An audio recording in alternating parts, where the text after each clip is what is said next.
το σώμα μου είναι πραγματικά απέσιο.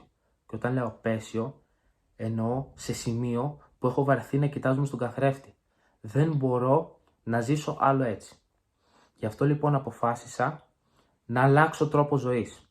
Αυτή τη στιγμή είμαι 93 κιλά, 1,82 σε ύψος και το σώμα μου πραγματικά είναι μια κατάρρευση, μια αποτυχία, ένα απέσιο πράγμα που κανείς δεν θέλει να το δει. Γι' αυτό θα ξεκινήσω το γυμναστήριο, θα ξεκινήσω τη διατροφή, τη σωστή διατροφή. Κάθε εβδομάδα θα ανεβάζω ένα βίντεο στο οποίο θα βλέπουμε σταδιακά την πρόοδο που κάνω μέχρι να αποκτήσω αυτό που πραγματικά θέλω. Εάν λοιπόν θέλεις και εσύ να αλλάξεις τον τρόπο ζωής που έχεις, αυτόν που όλοι έχουνε, αν θες λοιπόν να ξεχωρίζεις και να γίνεις κάτι πραγματικά το οποίο θα χαίρεσαι, ακολούθησέ με και μαζί με μένα θα μπορέσουμε να κάνουμε μια καλή αρχή.